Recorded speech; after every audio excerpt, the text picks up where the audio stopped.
వెంకటగిరిలో హీటెక్కిన రాజకీయం. తెలుగు తమ్ములలో కొత్త జోష్. వివరాల్లోకి వెళ్తే వెంకటగిరి నియోజకవర్గంలో తెలుగు తమ్ముళ్లు రకరకాలుగా ప్రజల్ని ఆకట్టుకునే ప్రయత్నం చేస్తున్నారు. ఇందులో భాగంగా కురుగుండ్ల సైకిల్తో వీధి వీధి తిరుగుతూ అందరితో కలివిడిగా మాట్లాడుతూ ఇస్త్రీలు చేస్తూ ప్రజల్ని ఆకట్టుకోవడానికి విశ్వ ప్రయత్నం చేస్తున్నారు.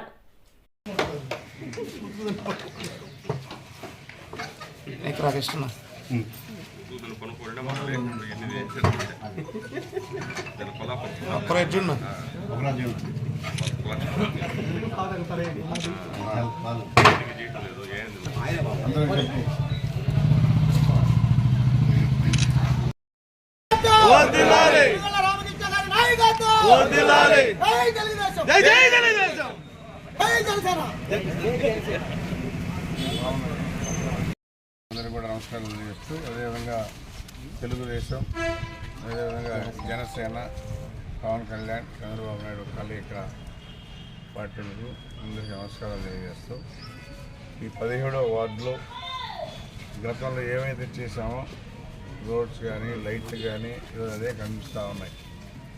ఎక్కడైనా మేము రోడ్ల గురించి మాట్లాడితే మనం సప్తా వేశారు, మనం చెప్పిన లేఅవుట్లకు రోడ్డు వేసుకున్నారు. మేము సప్తానం వేయాలంటే వాళ్ళు లేఅవుట్లకు రోడ్డు వేసుకున్నారు. మున్సిపల్ డబ్బులు అనవసరం ఖర్చు పెట్టారు. ఎక్కడైతే ఉపయోగపడాలో అక్కడే ఉపయోగపెట్టాలి. కానీ ఏదో నాయకులు చెప్తే ఏదో దుర్దారణం ఏదో స్మాటం లెక్కమంటే అది వేయడం మంచి పద్ధతి కాదు. కాబట్టి అలాంటిది మానుకోవాలి. ఎవరైనా కావచ్చు, అభివృద్ధిలో పోటీ పడదాం, దమ్ముంటే రండి. గతంలో నేనేం చేశాను, ఈ 4 సంవత్సరాలు మీరేం చేశారు, గొప్పలు చెప్పుకుంటున్నారు. మా జగన్మోహన్ రెడ్డిని తాళం వేసుకుంటున్నారు.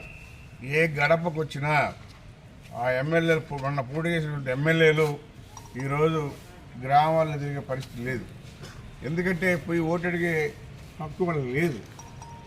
వాడు ఏదైనా పని చేసి ఉంటే అమ్మ మేము పని చేసాము మళ్ళీ మాకు ఓటని అడగచ్చు. ఈరోజు ముందు ఎమ్మెల్యేని మార్చాలంట, ముందు ఆయన మారాలి, జగన్మోహన్ తీరు మారాలి. ఎందుకంటే మంత్రులు కానీ ఎమ్మెల్యేలు కానీ అడిగినప్పుడు ముఖ్యమంత్రి స్పందిస్తే అప్పుడు అభివృద్ధి జరుగుతుంది గ్రామాల్లో, మున్సిపాలిటీలో కానీ గ్రామాల్లో కానీ.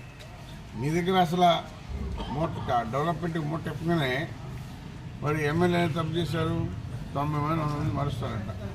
అయ్యా మేము చెప్పేది ఒకటి, మీ ఎమ్మెల్యేలు మార్చడం కాదు, ముందు మీరు మారాలా. అడిగినటువంటి వాళ్ళకి ఎన్ని కోట్లు మీరు ఏ నియోజకవర్గానికి ఇచ్చారు, వాళ్ళు ఎందుకు పనిచేయాలని అడగండి.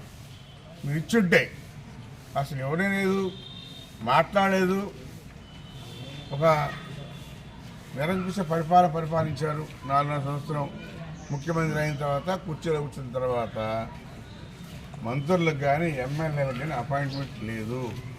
ఆయన ఏదన్నా పని ఉండి ఆయన కోరుకుంటే పిలిపించుకోవడం తప్ప మరి ఎక్కడైనా గ్రామాల్లో కూడా సభలు పెట్టి జిల్లా హెడ్ క్వార్టర్లో ప్రజల సమస్యలు విని పరిష్కారం చేయాలి. మీరు డైరెక్ట్గా చేయలేకపోయినా అధికారులు చెప్పాలి, కనీసం అర్జీలు తీసుకునే పరిస్థితిలో ఉండాలి. ఈ ప్రభుత్వంలో అర్జీ తీసుకునేవాడు లేదు, పనిచేసేవాడు లేదు. 4 రోజులు చూశారు జనాలు. ఒక అవకాశం అన్నారు, ఆ అవకాశాన్ని ఇచ్చారు, వాడుకున్నావు. ముఖ్యమంత్రి అయిన తర్వాత ఎలాంటి అభివృద్ధి లేదు. అభివృద్ధిలో పోటీ పడాలి. ఇప్పుడు కూడా చంద్రబాబు నాయుడు చేశాడు, మనం ఏం చేసామని చెప్పి చూసుకోవాలి.